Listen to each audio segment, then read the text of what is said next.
Joining me today is Jonathan Keeperman, aka Lomez, the founder of Passage Publishing, and most recently the Lomez and Rufo podcast. Okay, Lomez, thanks so much for joining. I really appreciate it. Yeah, of course. I feel like I'm in the midst of a celebrity from my little corner of the universe, from Twitter, and so I'm a fan of your Twitter. I listened to your newish podcast. Yeah. Is it Lomez and Rufo? Rufo and Lomez. Yeah, Rufo Rufo and gets Lomez. top billing. Okay, he's got the bigger Twitter account. So, and then of course Passage Publishing, which Yeah. I became aware of from reading Steve Saylor. Yeah, nice. And other kind of online figures like Peachy Keenan, Sure. Yep. Mike Cernovich, etc. Yep. Cool. And I was in the last week, I've been talking to friends who are right wing and maybe not as online as I am, because I was excited about this interview and was like, Lomez agreed to do an interview. Like, who is Lomez? Is that like a video gaming handle or something? And then I'm like, Jonathan Keeperman. Yeah. Still nothing. Passage Press. Nothing. Yeah. So in my little world, you're a big deal. But I wonder, to that point, if you could give, like, I'm curious about your ideological evolution, if there was one, or if you were always a conservative. Yeah, I mean, I can answer that or try to, and it's funny when you do this to yourself, like you start telling a narrative that kind of suits what you want it to be. And it's hard to actually know the truth about your own beliefs, because especially going back to, high school, what do I believe when I'm in high school or college? It's hard to know. And what do these beliefs arise out of? It's also hard to know. I came from a family of just California liberals. And when I say that, I just mean like these were, white collar, let's say middle to upper middle class professionals. And if you're in California, this is just kind of the water you're swimming in. I mean, we were in Northern California. I'm from the Bay Area originally. My parents actually have very conservative instincts, but they are sort of culturally liberal, if that makes sense. And it's like the kinds of movies they like and the books they read and the kind of restaurants they would go to. And, they were like cultured in a particular way coming from the particular boomer generation. And that just kind of makes you a liberal, and you come out of the counterculture of the 60s and so on. But very conservative, and raised us in a very conservative way, despite mouthing a lot of the sort of rehearsed talking points a liberal might have. And so like they were Clintonites, okay, but they never wanted us to do drugs. We were supposed to, do good in school and find spouses and have healthy families and follow the rules and, behave according to social decorum and dress appropriately and be respectful of our elders and all this kind of stuff. Just like these, what I call like lowercase conservative impulses. So when I was in high school, this was around 9/11 time, I really did not like George Bush. I didn't like the war on terror, and all that stuff just didn't seem fit right with me. But I also knew, on the other hand, sort of didn't think this liberal project was very coherent. It seemed to me that there was something missing from that, and I couldn't quite put my finger on what it was or why it felt untrue in a certain way. Looking back now, it's like, yeah, this attempt to equalize everything, to avoid drawing distinctions between people and different ways of being and different lifestyles, and be willing to assert that some ways of being are actually better than others, and we should aspire towards certain ways of being rather than others. Liberalism's inability to sort of make those kinds of judgments and determinations is, I think, the thing that was always kind of didn't sit well with me. But I don't know, I felt lost. I felt lost at this time because I wasn't George Bush conservative either. I knew that wasn't what I was. So what am I? I don't know. And then you go online and you start reading blogs of these weirdos. Like, they're not weird. They actually turn out to be quite normal, but they're these fringe figures like Steve Saylor or Curtis Yarvin, or, later on it was Nick Land and some of these people. And Paul Gottfried was a sort of early influence. I started reading his books. I don't know how I got a hold of these books, but there was a book called American Conservatism by Paul Gottfried and Thomas Fleming that I picked up, I don't know, in high school or so, that really sort of started directing my attention at some of these different types of conservatism. And I realized that by not being a Bush conservative, that didn't mean I wasn't on the right. And some of the things that were articulated in this book, some of those conservative impulses that were maybe a little older and that might have belonged to people like the paleocons, started to resonate with me. And the last thing I'll say on this, because I'm talking a lot here, is my dad used to watch, we used to sit around and watch like Jim Lehrer and the McLaughlin Group, and Pat Buchanan was a regular feature on these shows. And Pat Buchanan would go on and he would represent this kind of arch conservative position, and he was opposed to the war and he was opposed to immigration, and all the liberals would, they would explain all the reasons why Pat Buchanan was wrong. And I thought to myself, this Pat Buchanan guy, actually, he seems like he's making a lot of sense here. And my dad and I would get in these arguments, and we like to argue. And at some point it was like, I'm going to take Pat Buchanan's side just to argue with my dad, the liberal. And it's like this normal teenage rebellion thing. But then I think I kind of talked myself into it, or I couldn't come up with the coherent reason why Pat Buchanan was wrong. And so Pat Buchanan became this really important figure. And I started reading these books, his book about his time in the Nixon White House. I think it's called White House Wars, that he wrote about his time as a speechwriter for Nixon. And then, oh, wow, Nixon, this is an interesting guy. And then I realized they're lying about him too. He was actually this perfectly reasonable, perfectly commonsensical politician who actually had the right idea, and I right ideas about a lot of things. And I, again, resonated with this figure. So, okay, that's my long-winded way of saying that's how I found myself on the right. And then, I'm sorry. I have to add this one final thing, and maybe you'll appreciate this too. It's like, I saw what happened in my home state of California. I love California, and I feel like the place and time I grew up was really like the golden age. I can't imagine being in a better place anywhere, maybe ever in the world. The amount of wealth and the physical beauty, and there really was this sense of real community. And I saw this starting to disintegrate over time for very bad and silly reasons that could have been prevented. And that really turned me off to the sort of mainstream liberalism and democratic politics that are currently sort of prevailing and that you see in figures like Gavin Newsom and Kamala Harris and so on. Okay, that's my story. Well, now we're living like we're practically in zombie apocalypse territory in Southern California, at least. But one of the things I was curious about is in the, I see passage as it's like a curated curriculum that I've found sort of later in life. Yeah. That it's really fascinating and great to be exposed to things like this that I wouldn't have been. Yeah.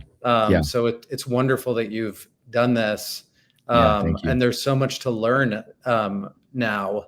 Though I feel like a lot of us have lost friends and relationships and being canceled and all of that stuff. But on the other hand, there's a lot of learning and growth. But one of the barriers to entry, at least for me, and I think to a lot of people who didn't grow up with religion, is religion and conservatism. Yeah. And I notice in the sort of like in the passage collection and just the online right or the new right, whatever you refer to it as, it seems like there's less sort of religion that would be a barrier to entry. Like, how does religion Yeah. come into play for you in your background? It's a really interesting question, and I have a fraught relationship with my sort of religious spiritual life, and I separate this out into sort of two categories, which is one like my private spiritual beliefs and where that's taken me, and that's one thing, and then there's religion as a civilizational public matter, as a political matter, and its function and purpose and how it informs our norms and values and beliefs, and the importance of that thing, the importance of those aspects of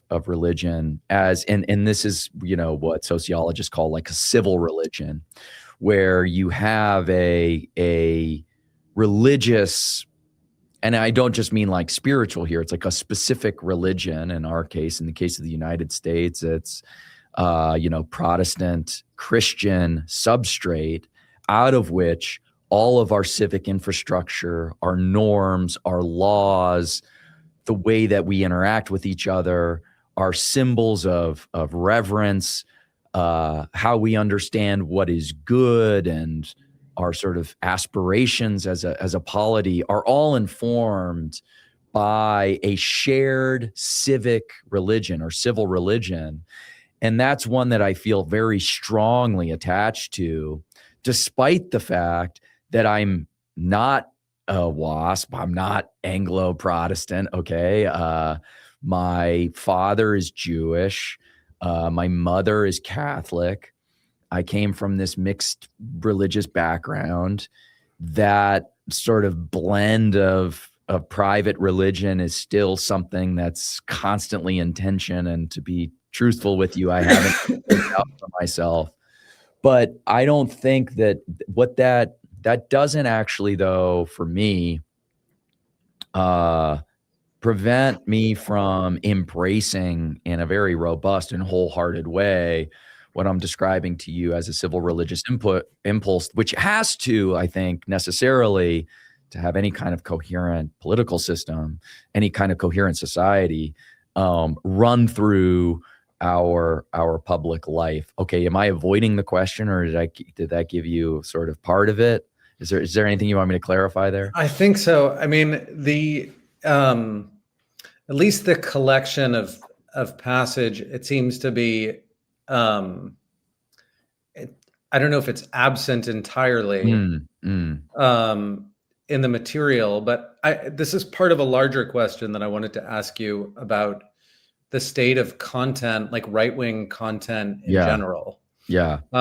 Which I think there was a feeling after Trump won this time around, an enthusiasm about investment in cultural endeavors. Yeah. Like one of the things that really opened my eyes years ago was seeing Amanda Milius's film, The Plot Against the President. Yeah. Great movie. Great documentary. And then this other low budget documentary called Can We Talk About It? Or Can't We Talk About I It? didn't see that one. Which is about, it's about Theo van Gogh, the Dutch filmmaker who was murdered by a jihadi for making that art film with Ayaan Hirsi Ali. Right.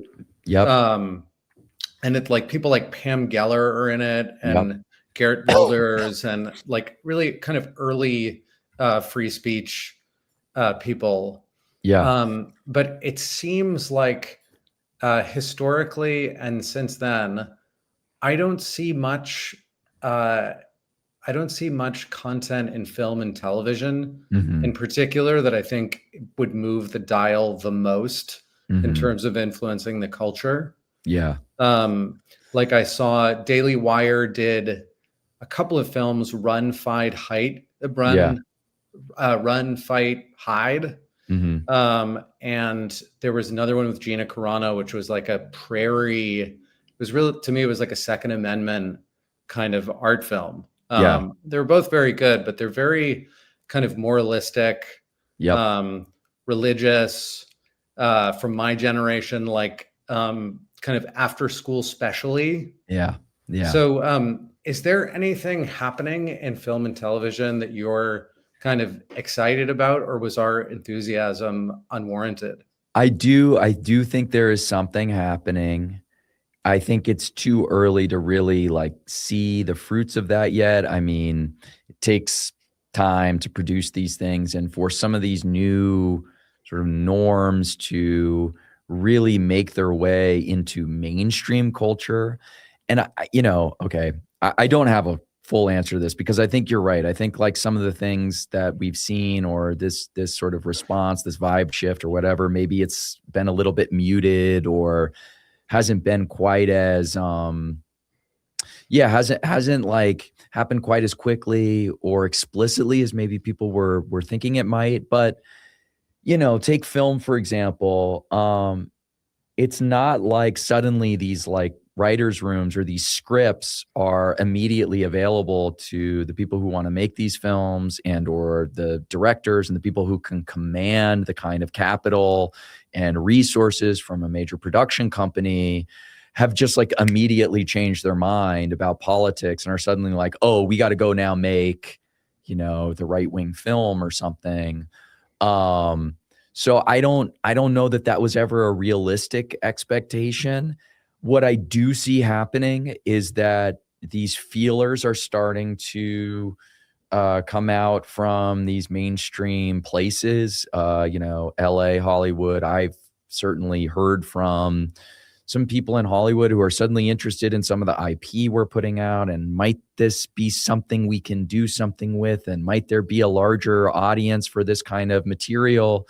So I'm seeing that interest, but that interest is a long way, as you probably know, from actually the follow through and the execution and production and then distribution.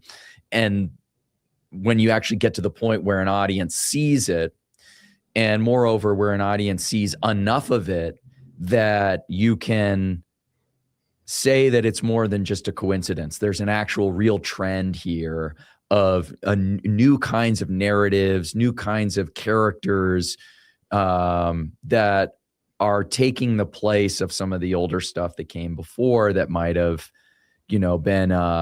been indicative of what was happening during the last 10 years, during the, woke era, whatever you want to call it. So I think we're like, it's a little too early. Maybe that's cope. Maybe we should be seeing more stuff by now, and I'm just telling myself this to, make myself feel better or something.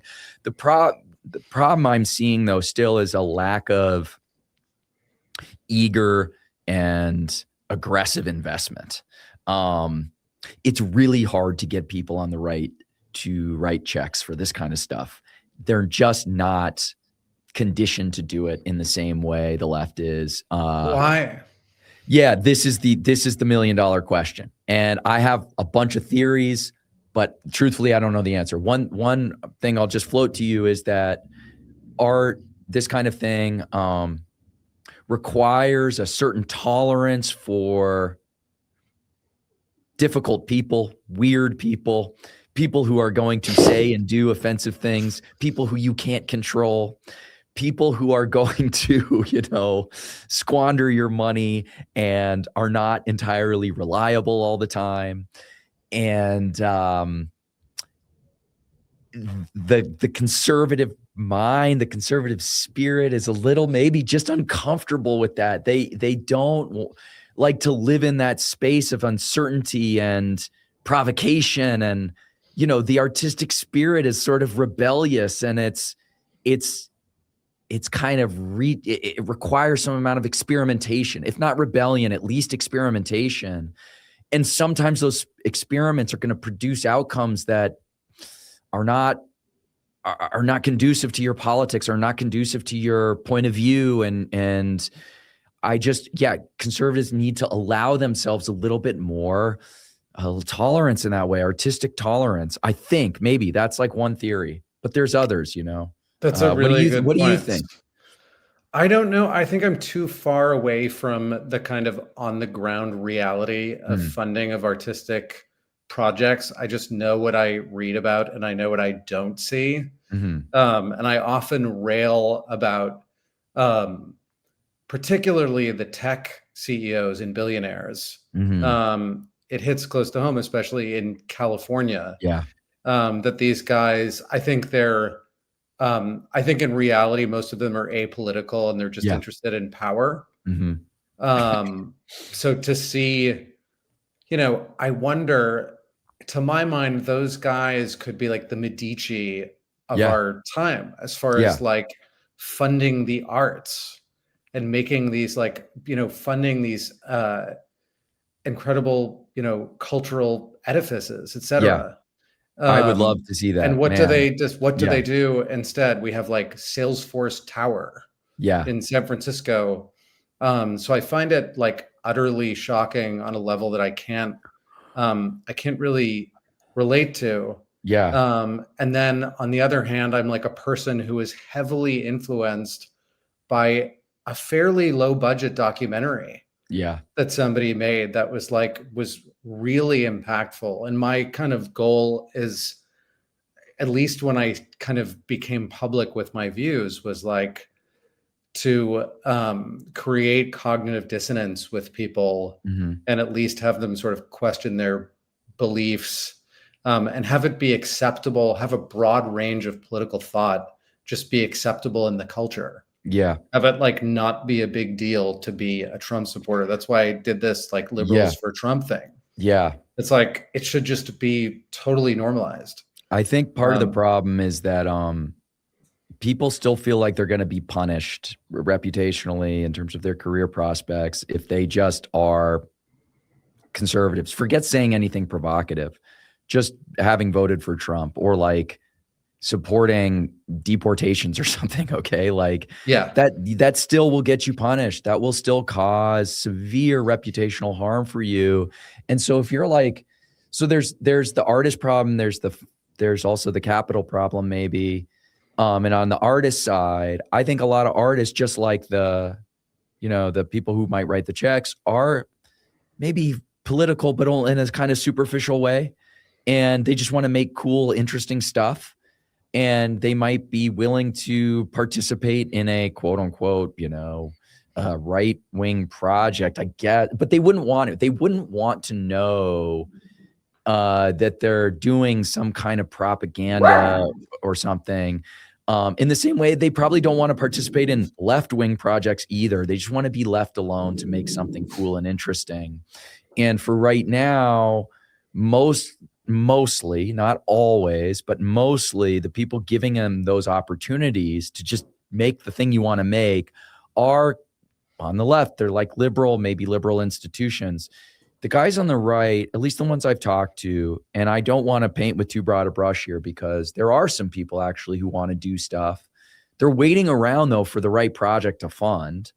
And there's a chicken and an egg problem where the people who want to make stuff say, well, in order to make the cool thing, I need some starting money. And the people with the money say, well, demonstrate to me that you're worthy of me writing the check. And, there's a bit of a dance there going on. But they also understand investment, anything having to do with money, and there's a reason they're rich. They understand ROI in terms of dollars, and they want things to at least pay for themselves, and they believe in the market, and they believe that the market will determine what is and isn't worth making and worth funding based on what it can return in terms of revenue. And again, this is not all of them. There are people out there who want to give to good projects. So again, this is me trying to be nice to them. And if they happen to hear this, I'm not accusing you personally of anything, whoever you are out there. But what there needs to be this shift in their thinking where the return on investment doesn't have to be dollar denominated in order for it to make sense, in order for it to be a positive EV proposition, expected value proposition. And the way to think about it is you want to live and you want your kids to live in a beautiful world, and you want them to be surrounded by nice things, and you want them to be able to live in a world where there's nice buildings and there's great music and there are cool films to watch and there's great books and big libraries and all of the stuff that makes being rich worth being rich, because you get to surround yourself with like beautiful objects. And that's why you should do this, not because these things are going to make money. You want to do this because you want to surround yourself and you want to live in a world that consists of, and this isn't just like the physical things you see. We also walk around. I mean, this is a pitch I've made before about culture. Like, we're all walking around with what I call like this mental wallpaper, and it's the things and it's the stories and symbols that we fill our head with, and is kind of like the background decoration for how we understand the world. And we need to fill that space up with something. And a lot of the stories and symbols and themes and all this stuff that we're given and that are currently being made are frankly kind of ugly. They're like sort of bad stories, and we don't have the aspirational, we don't have the beautiful things. And you want to be able to fill that mental space up. You want to have that mental wallpaper be something that makes your understanding of the world a little bit lighter and better and more edifying and more inspirational, et cetera. Okay, something like that. And I don't think the right has been able to successfully make this pitch, maybe is part of the issue. Yeah, that makes sense. And it's interesting you mention creating that world. Also, just from a personal anecdote, I was with someone last week who was like, made a lot of money sort of early on in the tech world, and is now just concerned that the world is going to sort of evaporate and his security. So I'm just thinking of that as like, to take that even further. It's like, what kind of world do you want for your kids, and what kind of world do you want to be rich in? Is like, to take it further. Do you think, I'm sort of curious about legacy media and new media institutions. And I've wondered, like, I saw the thing you did with Passage TV. I think it was with the Red Scare girls and Yarvin. And I had actually thought before that, I was like, gosh, these guys could create like the Vice media of whatever this thing is. So I guess the first question is, do you have aspirations to do something like that? And then do you think there's even a need for new media organizations, like say the Free Press, which doesn't really do it for me? I do. So we are embarking on a larger media project. We have our first documentary coming out this month, actually, that I'm excited about. And we're in the process of producing a pilot for an ongoing series. And, people have used the word like right-wing Vice or something like Vice, and that's close enough. That's like, there's enough proximity there for it to like make sense for our purposes. We're not trying to recreate that, but yeah, I mean, we want to do something like this. And this is where like that chicken and egg problem happens, where media is tough and it's expensive and you got to hire a lot of people. And on this documentary, we're learning a lot of difficult lessons and expensive lessons, but I'm glad we're doing it. But to do this at scale, you need money. I mean, you just need capital. And it's like, I don't have access to that kind of money myself. And I'm, trying to sort of generate enough interest in what we're doing to convince people to give us the kind of money that we might use to, I mean, where is the next Amanda Milius documentary? Like, it's like a 100%. mystery to me why she doesn't have a blank check just to go make whatever movie she wants to make, and Mike Cernovich talks about this too. And he's like, there's just this lack of understanding on the right about what it takes to do this kind of thing. And also now, in the part of the reason why is there's a certain economics around distribution. Now we have YouTube. Okay. And you can potentially just go do this yourself and you put stuff on YouTube, but that's really hard actually. And like, getting Amazon, getting these distributors to host your product and deliver it to their customers is a big lift. And once they see who you're affiliated with and what the topic is, they're a little bit hesitant.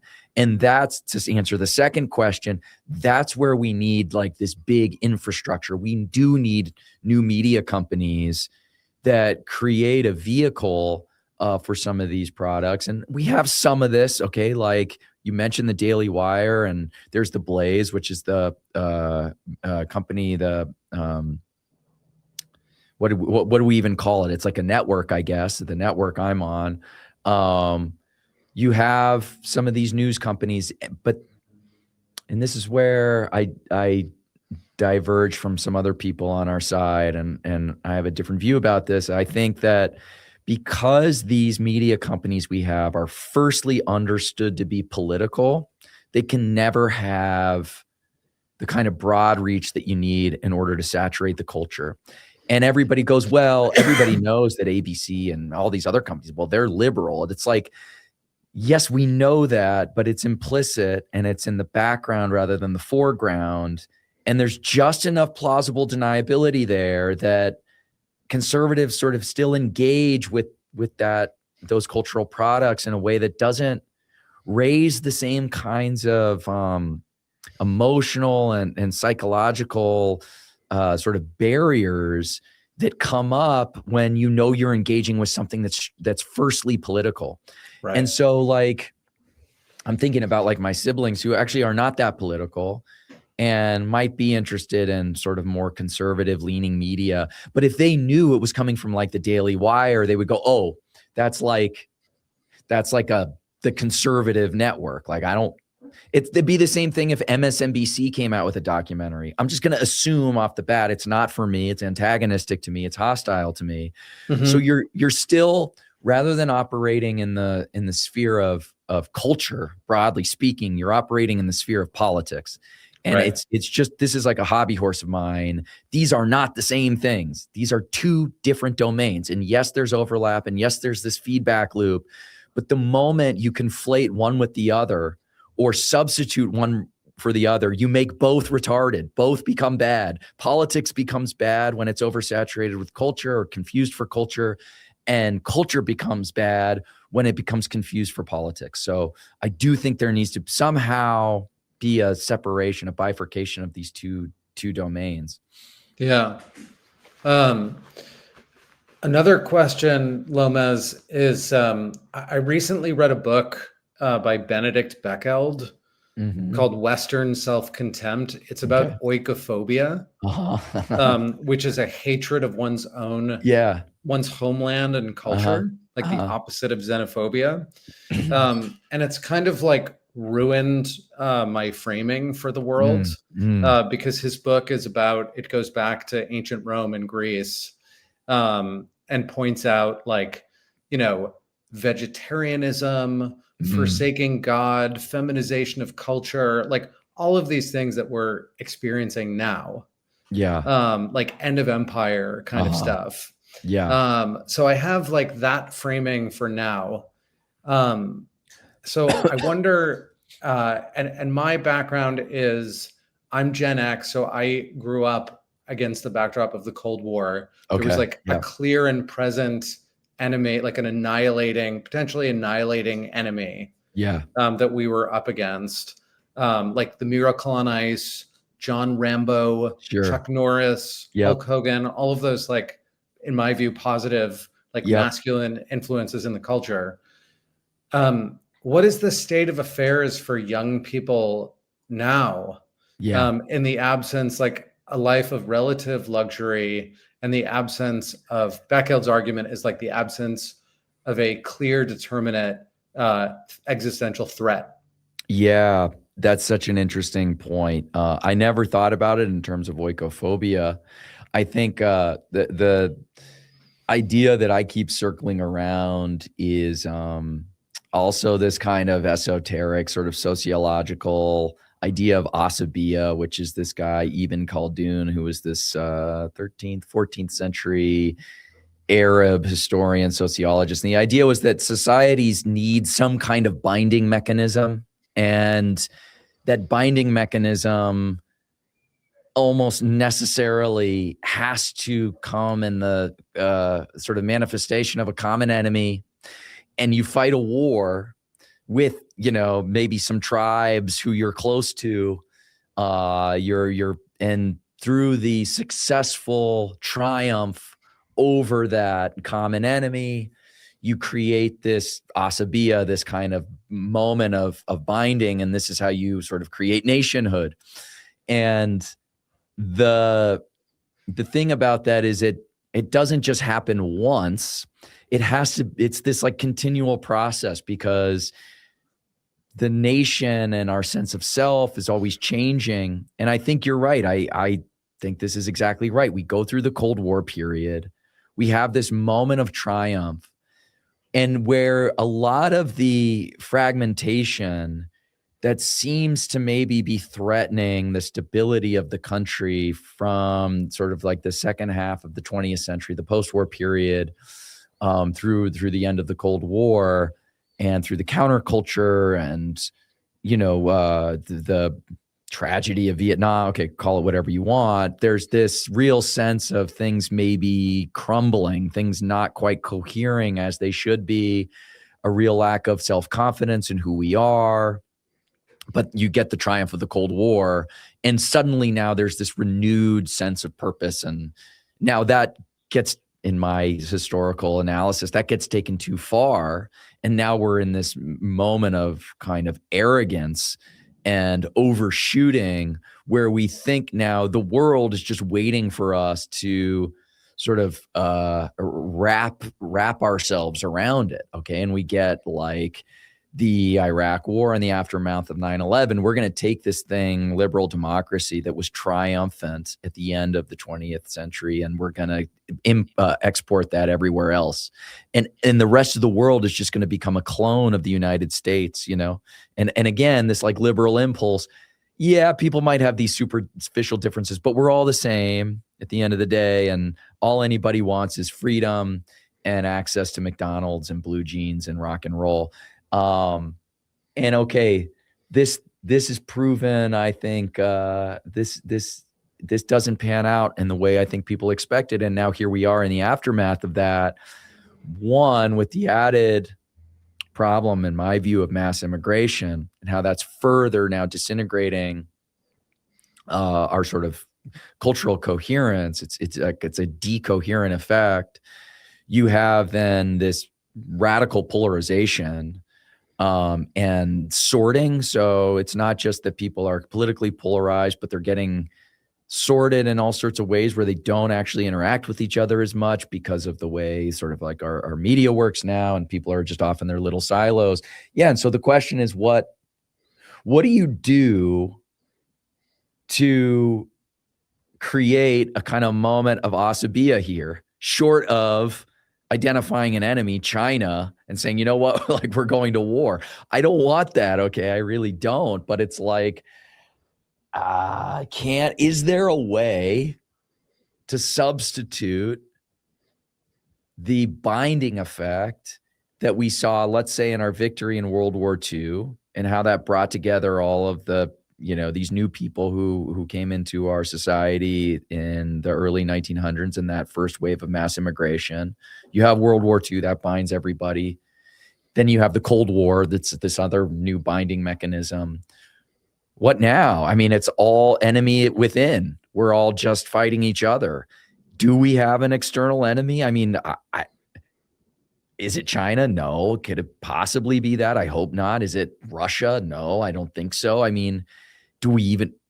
Okay, this is all to say I don't have an answer, man. And it is pretty bleak. Like, what is the answer? I don't know. Maybe it's some positive vision. Maybe it's like a project where we are going to colonize Mars. I mean, maybe that sounds crazy, but actually, no, maybe that's the thing. Maybe we all just say we're going to dedicate ourselves, we're going to commit ourselves spiritually in terms of our resources as a sort of a cohesive social unit to doing this impossible thing, or seemingly impossible thing. And that's a way to kind of bind everyone together. I don't know. I really don't. It's like a national mythology. Yeah. Manifest destiny kind of thing. Yeah. It's interesting you mentioned Mars. I was just talking to someone yesterday about like just the idea that everything is mapped now. Yeah. That there's a feeling of finiteness, if that's a word, to the world. I find travel less interesting these days, and almost like a nuisance. Whereas when I went to live in Spain, like in the late 90s, and had like a piece of paper, there was like a sense of discovery, exploration, risk, all of those kinds of things. I think maybe there was I felt like a spasm of it during the Maduro raid. There was like some kind of, we pulled off this incredible military feat Yeah. that was like kind of emboldening, and It felt outside the ordinary, like, narrative. There was I think like what you're describing, something I feel very strongly too, is the lack of novelty. And this is the thing with travel. Like, you go somewhere and it's like everything's kind of the same. It's like a little bit different, like the music's a little bit different, but it's hard to like, because I did some traveling too in the early 2000s, quite a bit around the world. And I felt this, there were places I could go that still felt exotic and new, and I didn't know what I was going to find when I got there. And like, there weren't Google Maps that were, tracking these weird alleyways that I was traversing. Like, I was quite a few places, but like in Northern Africa or something, like it was hard. It was hard to get around. And that's not really that true anymore. There may be a few of these places left, but they're like few and far between. And I don't think like young people actually have access to these things. And where do you go to get adventure? And it's kind of all manufactured anyway. You throw on the backpack and you do the routine, and you like follow the same, Foder's guide or Lonely Planet guide, and you're doing the same thing as everyone else. And it's like, is this really, what is this? And I think the American spirit, like, we need a frontier. Yeah. we need the edge of the map. And there's, I don't know, deep sea discovery or Mars. And, so sorry, like the Maduro raid. It felt like this kind of magical thing. It felt outside the ordinary script. Yeah. And that was nice because it didn't feel like the script. I feel like our lives are just constantly, everything is just is predictable in a certain way that's really, I don't know, it's enervating. It's boring is, I think, the main sin. Yeah. Like Greenland, like the potential conquest of Greenland was like activating. It's exciting. I don't even like, it almost doesn't matter if it's geopolitically sound. There's at least like, it's something to do. It's like, we're going to go take this place over and like do rare earth metal mining in Greenland or something. It's like, I mean, I don't want to be too glib. Obviously it matters. There's geopolitical consequences and stuff, but I think a lot of people, are just, we're seeking something that feels, I don't know, like, the world has been disenchanted. Okay. And we need something to like re-enchant the world and our experience in it. And it's just hard to find. It's hard to find. Yeah. I mean, maybe Eric Prince has like the right idea. I see him like commenting about taking like Baja California from Mexico. Right, It's like, maybe I should be a privateer or something. Well, right. I mean, this is, I don't know if you know this guy, Bronze Age Pervert, but this was like his thing in his book, like, obviously some of it's tongue in cheek and it's whatever, but it's like, like what young men, they want like a band of, you want to form like a band of pirates and go do that. And does the modern world provide us and provide young men, I think in particular, with these kinds of opportunities? And if the answer is no, they're going to, I think, start engaging in lots of pathological behavior as a substitute for that. I mean, it's the idea of the behavioral sink. Are you familiar with this concept? Like the rats that all, there's this, sorry, go ahead. Yeah, they put all the rats and they're given all the stuff that they need to survive, but the population density becomes, so great, and it's what's created is called a behavioral sink, and they start engaging in this this kind of maladaptive behavior that gets amplified over and over. And it's not for want of resources. It's not because they don't have enough food or access to, female rats. It's because they're trapped. They feel trapped. There's nowhere to go. They can't exercise their nature. And I think like, we're not the first to point this out, but it's like, do young men, do you have an opportunity to go exercise your nature and to, take these adventures and take these risks? And if so, where? And maybe it is, maybe it's Mars. Maybe you go terraform Mars. Maybe you go, join up with Elon and join SpaceX or something. Maybe and this is why I think we need good art. We need people telling stories that can model what it is for a young person, a young man, let's say, to live a full life within the constraints of modernity. We can't only look back at old stories because those were different circumstances, different contexts in which the people reading those stories had opportunities and concerns and fears that were different than ours. We need to write new stories that make sense for people living now. Okay, this is all just me. I'm sorry. I'm sorry if I'm rambling. No, it's a great ramble. It's super interesting. And I guess the inverse of that would be like sports gambling, weed, pornography. You sit around, you strap on fentanyl. the headset. Yeah. Like I keep just going back to like the movie Idiocracy. Yeah.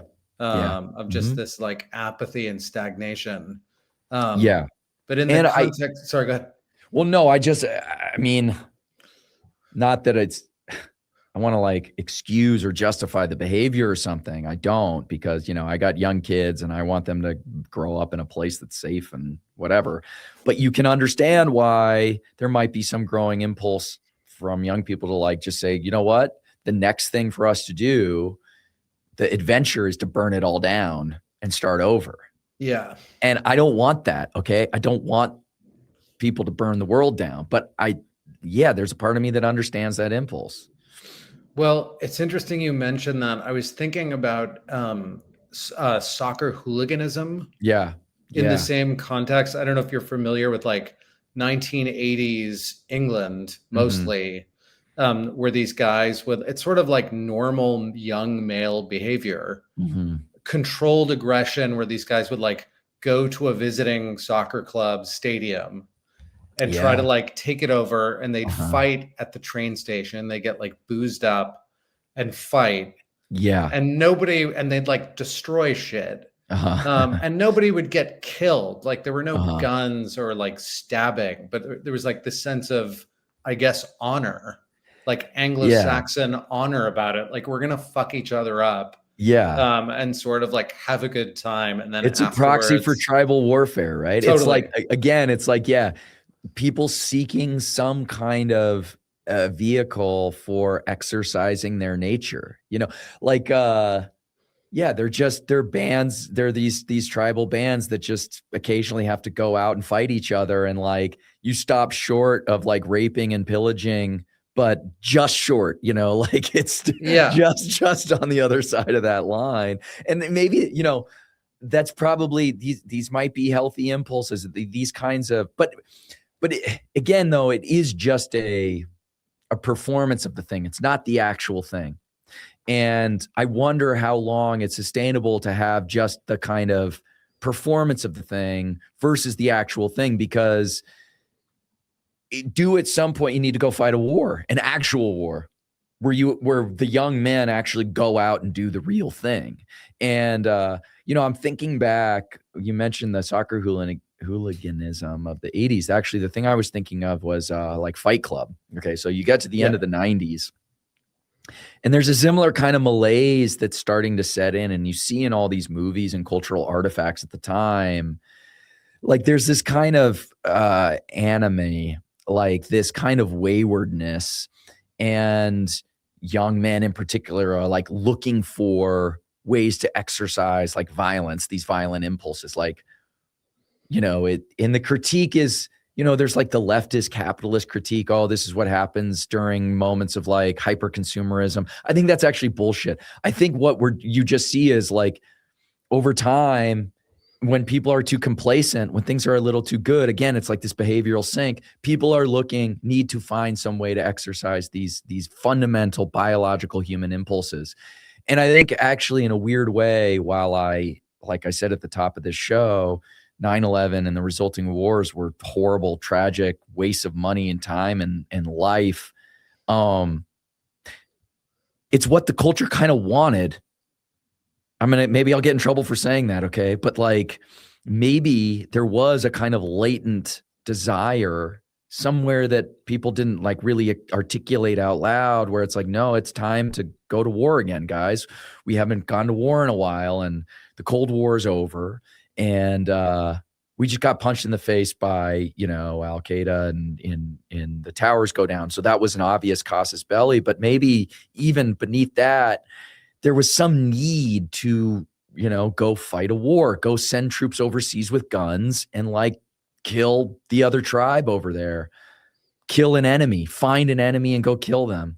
And history is not nothing except a cycle of this happening. And like the idea that we've somehow escaped that cycle, I think is like incredibly naive. And I,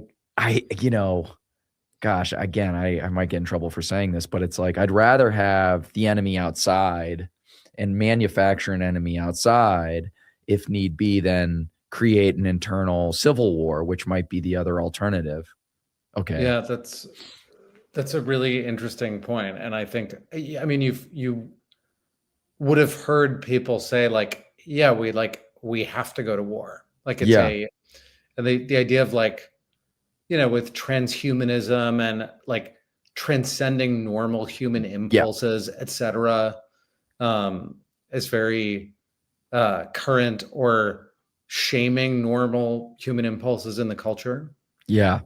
It's just like a very strange, I sort of go back and forth between like despair about, like it's an isolating time to be alive, I would say. Yeah. But then if you're public about your political views, it's like even more isolating. So I go back and forth between like, oh my God, like that. And then like, no, this is like my cultural inheritance is Western civilization and America.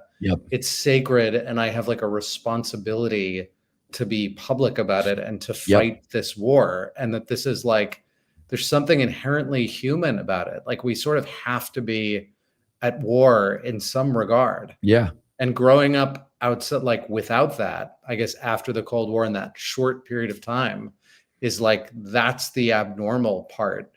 Not now. It's just like an internal foe. Well, it's certainly, I mean, it's worth fighting for. And so in the absence of some other kind of cause, to fight on behalf of, you could do worse than like Western civilization and understanding a kind of self-responsibility, a duty, obligation, whatever you want to say, to, stand up and sort of stiffen your spine and suffer the arrows that come your way from saying the things you think need to be said. And so it's like noble in that regard.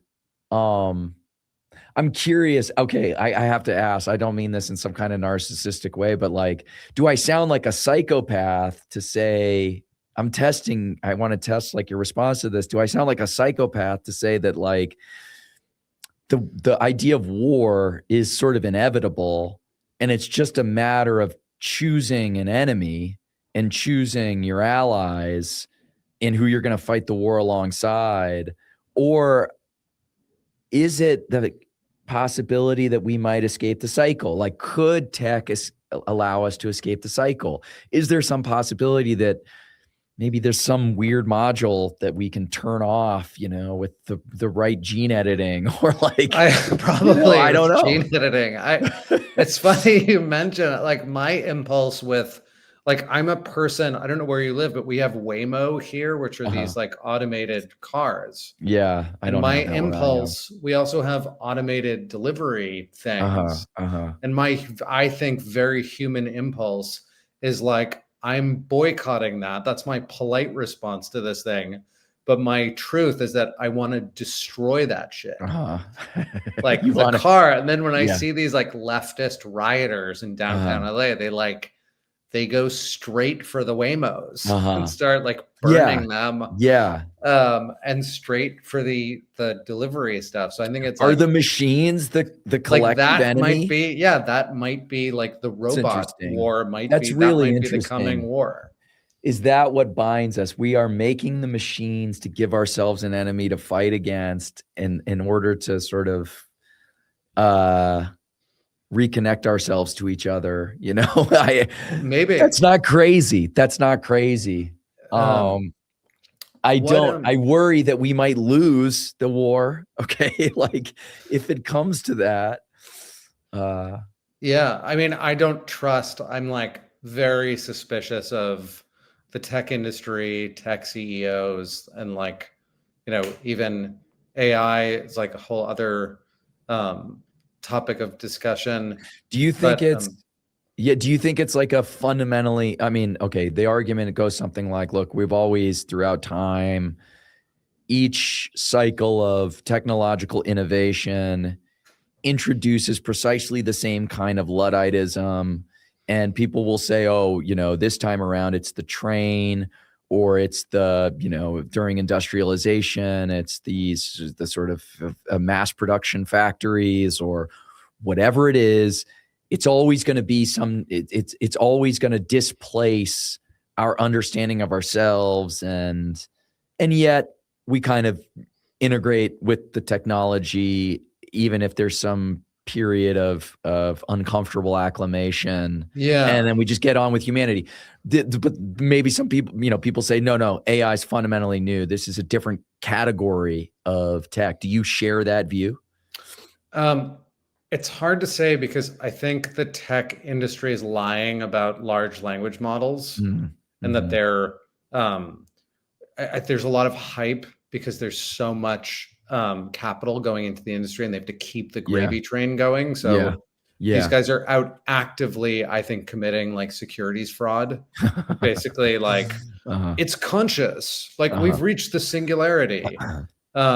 When really it's just like scraping of information and probability, and it makes mistakes, like inherent to the modeling, it makes mistakes. So there's great utility in it, but I think it's limited. So you're a skeptic. I'm a skeptic. But at the same time, seeing like autonomous vehicles, although apparently there are like people in the Philippines monitoring them. Yeah. It's still like kind of like a dog and pony show of automation. I think it's quite scary. And I think people already feel this like in the collective consciousness of just like a uselessness of like a human uselessness. Yeah. And I think what we were touching on before about just like the finite 3D world, like the kind of like an exhaustion. Yeah. So I don't know. But Lomez, I wanted to ask you one more question before we wrap up, which is sort of like, I was reading an article that you reposted by Delicious Tacos. Yeah. About I can't believe this is like a real conversation, by the way. I still like but about right-wing art. And he talks about like, he's not getting funded, I guess, and is by day writing like really interesting and witty stuff on Twitter and maybe creating stuff that we're not even aware of. But also has a job. Anonymity. Like the idea of anonymity. I'm like developing a resentment around it. On the one hand, I love and feel grateful to be able to read a lot of these people that are anonymous on Twitter that are super smart and interesting. On the other hand, I feel like in 2026, the only way that things are going to change, like 77 million people voted for Trump in this country. Yeah. If everyone just like jumps in the pool. Then this would be like the ostracism, I think, would be sort of over. So what's your view on anonymity now? It's a really good question. And whether or not the initial reasons for being anonymous are now obsolete given this new cultural environment and just this basic point you're making, which is they can punish sort of individuals, but they can't punish everyone. So if everyone just said, okay, we're going to do this as like some kind of collective action, then it's much harder for them to create the kind of disincentives that they currently have in place to keep you from, voicing your opinions on these topics. And yeah, okay. So the collective action problem, how do you coordinate this? The first guys out of the boat to charge the beach are the ones who die. And they know that. And so nobody wants to be the first guy out of the boat to charge the beach. You want to be the guy in the back after, there's enough bodies piled up that you can, hide behind them and keep yourself relatively intact. So, okay, I got doxxed and I was anonymous for a long time. And so that means someone like posted your personal info and was like, the this Guardian, person is Jonathan Keeperman. The Guardian ran this big profile about me and my name. And, they combed through a decade of tweets and stuff I'd written online. And truthfully, they didn't find anything really that damning, but it doesn't matter because it creates the perception of having done something wrong and, just being on the right. And I was in academia and I'm in a particular cultural milieu where this creates pain, personal punishment too. So like, you're not supposed to talk about it because then it encourages more of this sort of behavior. Yes. But like, things happen to us. Let me just put it that way. And my wife and her job, things happened that were uncomfortable, very uncomfortable. And social relationships and stuff happens that's uncomfortable. And so there really is still this power to punish people that could be diluted. That power to punish could be diluted if more people just came out and did what you're doing, for example. And I think it's deserving of a certain amount of praise, and it requires a certain amount of courage to do that. Okay, having said that, I don't know that that's even really the primary reason to have like an anonymous public profile anymore, because all of that aside, I sometimes do wish I could still be anonymous, because there are certain things that become harder to say. And even it becomes harder to test certain ideas as well. And I have this idea too about the way that we narrativize our own lives, and sort of everybody does a certain amount of self-mythologizing, self-creation. And you're old enough to remember, not having an online digital sort of trail that captures all of your thinking and beliefs and the different things you did and said for your entire history. And let's say, as a high school kid, you were some like goth, or, you did some weird thing here or weird thing there. Or imagine going back to college. My God, if some of the stupid things I did or said were sort of trapped in the digital amber that, my enemies could then go and excavate. And if they wanted to do harm to me, they could show to everybody.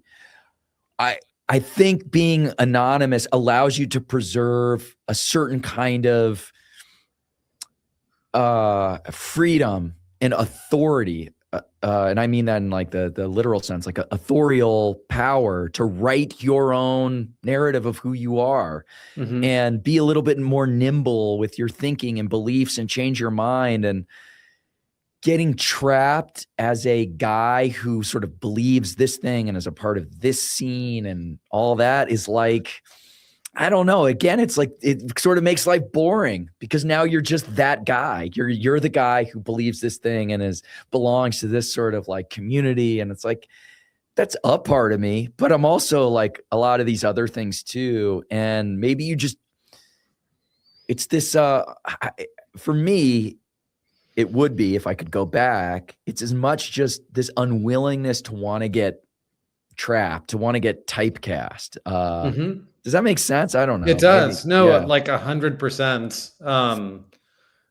I've experienced it like a little bit myself. Yeah. And sometimes I'm just like, gosh, I wish I could just like not have put stuff out there and be like totally, I try to avoid people practically most of the time anyway.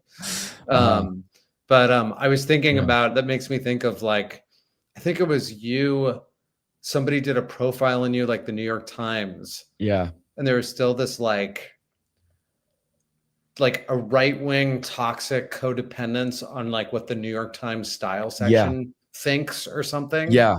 Yeah. Where it's like who gives a shit? Yeah. But it does, like, there's no way when you're out there, like I got, I reposted something that Peachy Keenan wrote like a year ago, and someone sent it to like a friend of mine and was like, your brother is reposting Peachy Keenan.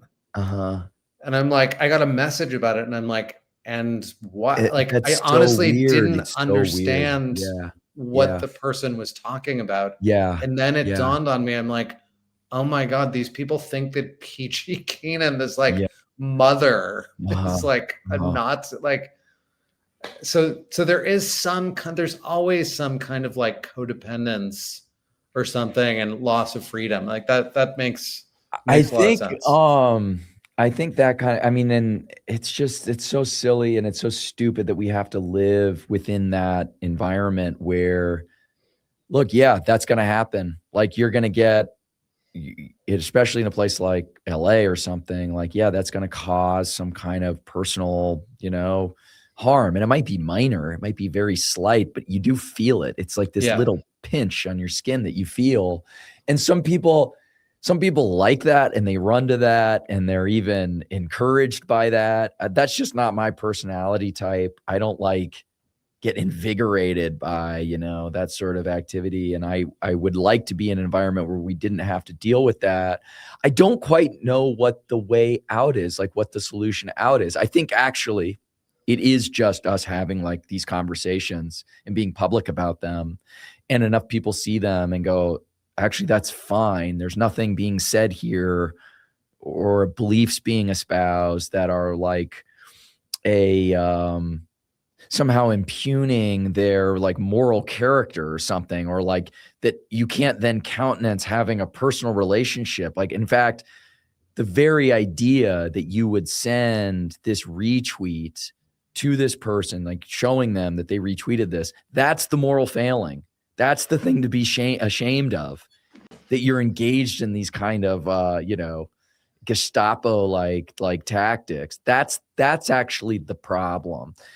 And I want to create how do you create a kind of architecture of norms where that's understood, that that's the thing to be shameful of, that that's the thing to mock, not the fact that you're just casually retweeting this sort of like, funny, mom who lives in, actually, I shouldn't say where she lives. I don't know if that's public. I know Peachy personally. She's a great, beautiful person. Okay. And like, it's insane. It's insane that someone would think that that somehow impugns your character. It's crazy, actually. Well, Lomez, thank you so much for joining. Really appreciate it and really enjoyed the conversation. Likewise. Yeah. So